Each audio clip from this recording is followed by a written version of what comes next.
when I'm teaching them a mentor class, then I have to teach them about also the darker side and the healing sides of the inner child. And I think in order to activate like the happy and joyful sides, we first have to heal the more wounded sides. It's the Inspiration Place podcast with artist Miriam Schulman. Welcome to the Inspiration Place podcast, an art world insider podcast for artists by an artist, where each week we go behind the scenes to uncover the perspiration and inspiration behind the art. And now, your host, Miriam Schulman. Well, hello there, Passion Maker. This is Miriam Schulman, your curator of inspiration, and you're listening to podcast episode 193 of the Inspiration Place. I am so grateful that you're here. Today, we're talking all about visual journaling and how this artist created a certification program so that others can teach her methods. Our guest is an art therapist, author, and artist. She holds a BA and an MA in design from Beckhamshire. I didn't check that pronunciation before we started recording. Beckhamshire University in England, and an MA in art therapy from Lesley College. Over the past 15 years since her return to Israel, she's been working as a therapist and developed the Soul Pages method, which combines healing, creativity, and art in a visual journal. In 2015, she established the Creative Journeys School, and she trains facilitators in her art journaling unique method, Soul Pages, all over the world. Since that time, 130 facilitators have been certified and work with various groups and individuals.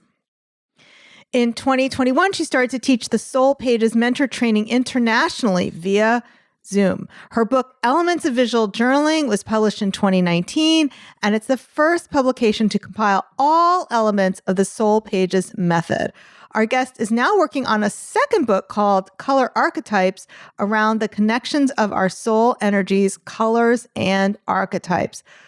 Please welcome to the Inspiration Place, Rakefet Hadar. Well, hello. Welcome to the show. Hey, how are you, Miriam? So first of all, tell everybody where you are in the world. I'm based in Israel right now, and I live in a north place that's called Amikam. It's a small village. Okay, so my son currently, my listeners have heard this a million times by now, I think.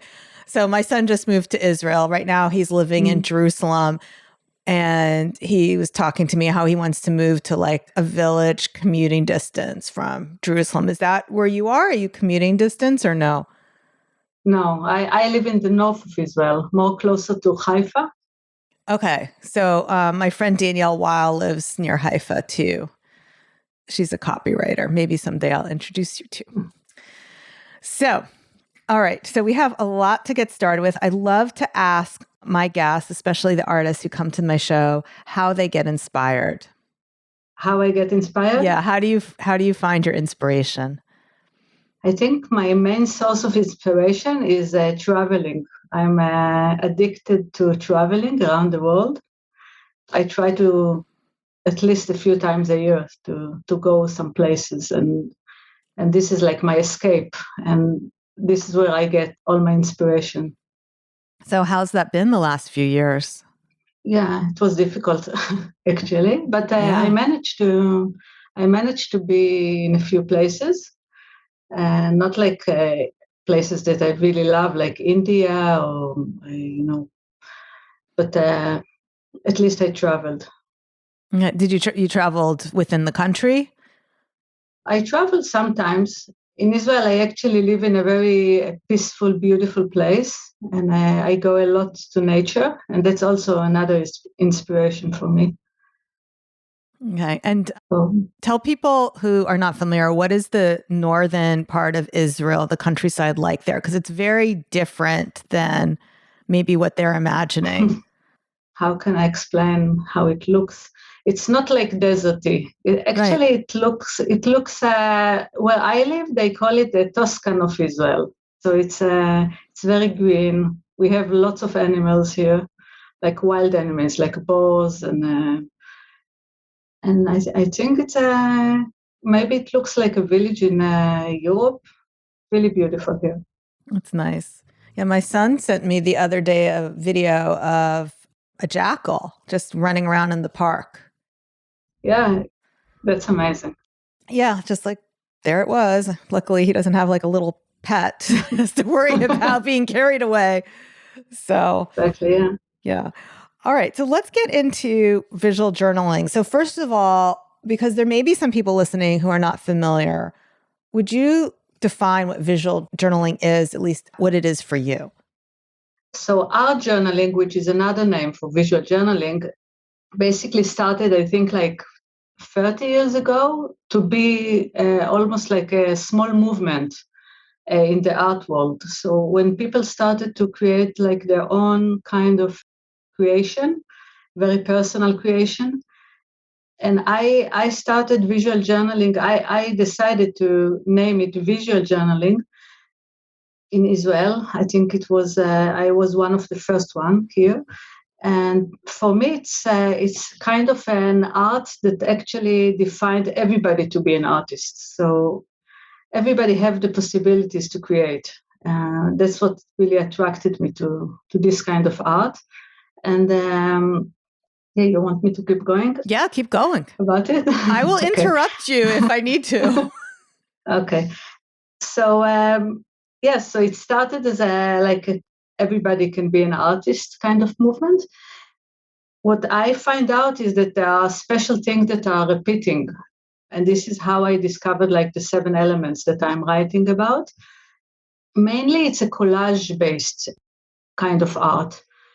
When you use collage and you use images, but the main idea is that you connect them to yourself. So you want to create art that is very personal and is almost therapeutic.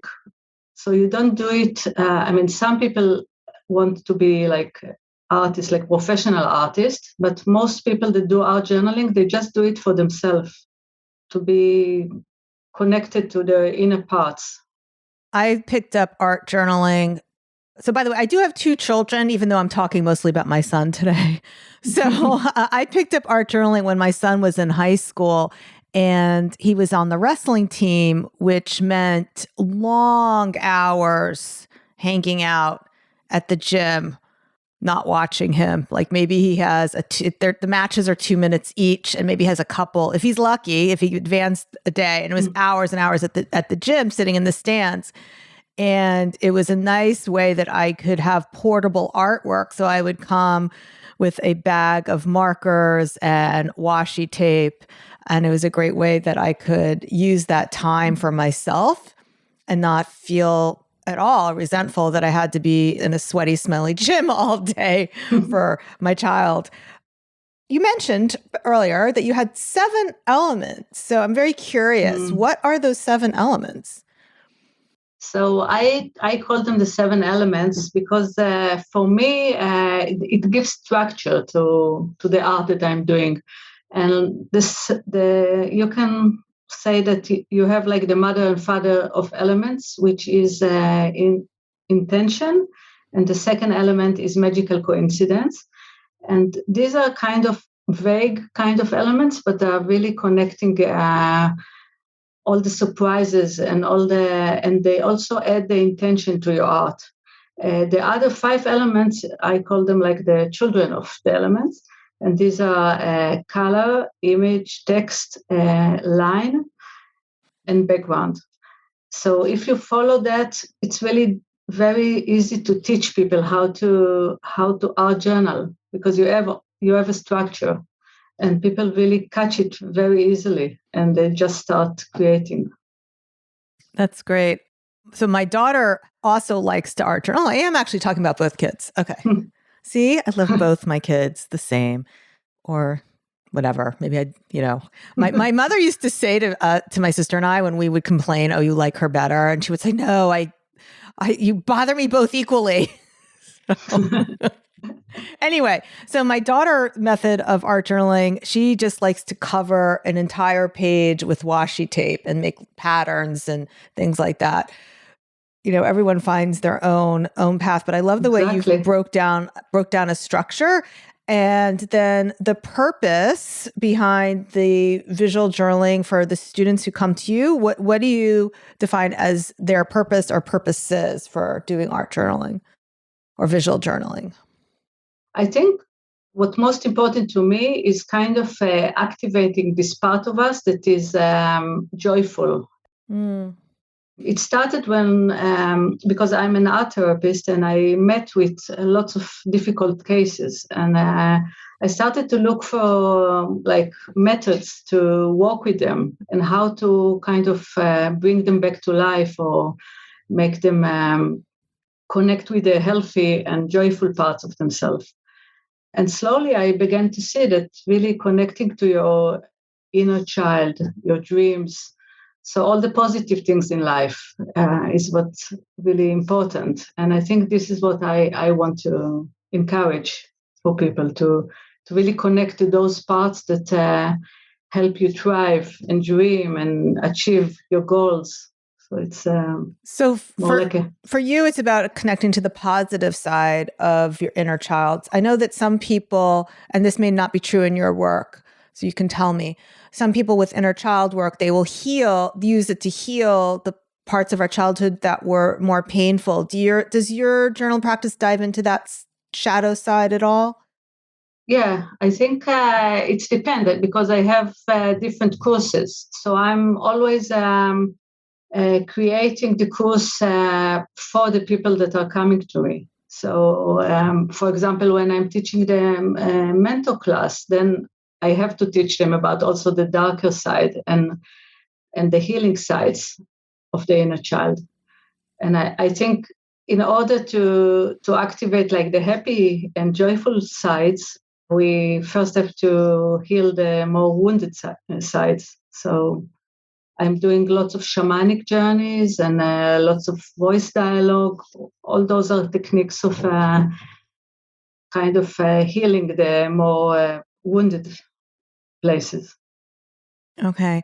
And when you started teaching art journaling or visual journaling to other people, were you doing this in person? How did you start teaching these methods?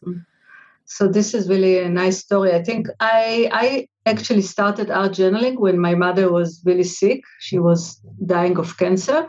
And I used it as a way to help myself, like sitting in the hospital for hours. Yeah.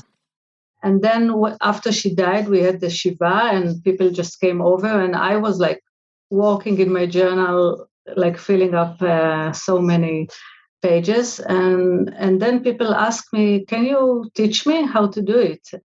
So just after that, I started teaching people, they just came and wanted to study. And I taught them in my house in the beginning. And every time it went bigger and bigger. And, how Israeli are from telling each other. And suddenly I had 4 groups. And it took some time and I started to write. And because I love writing. And slowly I found out that I have a method here. Yeah. When did you move this? So you start teaching in person. I know you have a book and I know you have online classes. So after teaching in person, which came next?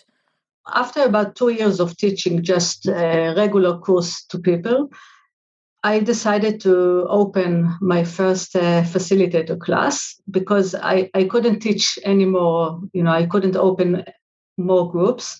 So I said, let's teach other people to this method and they can spread it out. And then I opened the first facilitator class.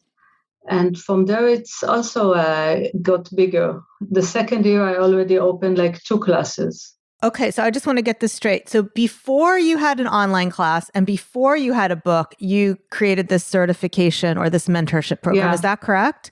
Wow, Yes. That's fantastic. So basically, you teach other people how to teach your 7-part method. Yes, it's much more than only the 7 elements, I think. But yes, I'm teaching them my way of working with people and what I'm the building blocks of the theory behind my my method, which is Jungian psychology. And so it started way back, like maybe 7 years ago. Okay, so now you are an art therapist. So the people who get certified, do they have a therapy background, or do they not need? What kind of background do they need to have in order to get certified with you? No, I take everybody that just want to be a mentor, and that's why I call it a mentor and not like a therapy. Okay. Because I think what I believe is like this kind of program is meant to have people be able to mentor each other. So it's kind of being like somebody that walks with you on the way, and it's a group kind of program. So people are working with groups of women. I think it really gives them a different kind of way to help them than a therapist. It's much more eye to eye and much more closer attitude. Okay. So when did you start, or do you teach this online, or is it just for people in Israel then to learn this method? No, I started to teach online with COVID. I didn't have a choice. We had so many like quarantines. Then I decided to teach also the international course, because I actually got people from abroad that read my book, and they asked me, when are you opening an international class? So I was really scared in the beginning, but then I decided I will do it. Because the international class, is that in English? Yes. Okay. And up until then, you'd only been certifying people in Hebrew, right? Yes. Okay. Exactly. All right. So I just started last year. Fantastic. So how many people have been trained in your method around the world? So now I have, in this class, I have 16 ladies that are studying with me. And yes, I just now started next year registration. So it's really exciting. Okay. So I know you call these soul pages. Why are they called soul pages? Because I think the essence of my method is to be connected to your soul. In every, I call it lesson or process, you can even call it. In every one of these lessons, there is a very important part of connection. So it's either a meditative process or guided imagination or a very meaningful writing exercise. So it's always not just about the art that you create, but you create art to connect to yourself. Wow. And how can this process transform people? Like, what kinds of transformations have you seen? I saw amazing transformation. In the beginning, lots of women came to me, for example, when they had like lost loved ones, or lots of women that are experiencing like sickness. And they told me this practice actually keeps them alive. So it was really meaningful for them. And then in the program, some of the participants started to open their own special groups. So it went to schools even, and went to all kinds of special communities that really needs it, and they would never get it otherwise. And I think that was my main goal, to actually give it to people that needs it. Is this a secular course, or does it have any connection to Judaism? No. I mean, I'm Jewish, but I don't practice, I'm not religious. I think it's built mostly on Jungian base. Okay. So like exploring the inner archetypes and the inner parts of ourselves. And also I incorporate shamanic journeys. But actually you can combine soul pages to anything. So some people are coming to me. I think the main idea is that part of my course, I call it the diamond mine, because you can connect it to everything that you gathered in your life. So everybody can actually create their own kind of way to teach the soul pages. Okay, I love this. I know there's a big movement with some Christian communities for using art journaling for Bibling. So that's why I was asking if you use it, but your method is non-denominational. So it's for anyone to use it however they want. All right. So lastly, tell us about your book. And is that translated into other languages, your book on visual journaling? It's in Hebrew and English. And now there is a talk about translating into Chinese, maybe. And that's like a real dream if it succeeds. So, yeah. What is it called? So we can get the book. So it's called Layers of Meaning. I don't know if you saw it, but oh, that's beautiful. So, yeah, and that was actually my way of publishing my art, because I cannot sell my art. It's all in small journals, and I have like tons of them at home, but I would never sell my journals. So in the book, I have lots of my art spreads. It felt really good to actually bring it to the world. I can relate to that. So I'm moving from my home in the suburbs to the city, and I had boxed up all my art journals, and my husband says, "Why are you saving them?" And then of course I had to say, "Well, why are you saving all of your, I don't want to make fun of him." Well, exactly. I make fun of him on the podcast all the time, so I don't know why I'm stopping myself now. But, all the things that he finds precious, all his screwdrivers, which sounds like a ridiculous thing, but he has a lot of different tools. Like we all have our things that come with us, and someday our children will have to deal with them when we go, and that's okay. Exactly. Yeah, but they are very precious to me. Yeah, I'm not going to give them up any more than he's going to give up his journals. All right. So if people want to learn how to be certified in the Soul Pages method or the Soul Pages mentor program, what should they do? They should come to my site, sign up to my site, and all the details, I think, in the main page. My site called soulpages.com. Okay, soulpages.com. And we'll make sure that we link to everything we talked about in the show notes. So today's show is 193. So if you go to shulmanart.com/193, you will find a link to her book as well as a link to her website so that you can check out either her next online class or the certification. Do you have any last words for our listeners before we call this podcast complete? Yeah, I would really recommend to try connect to your inner child, because I think that's like the most empowering part of you, and the joyful and all the happiness and joyful parts of you can be activated if you connect to your inner child. All right, that was beautiful. Okay, thank you so much for being with me here today.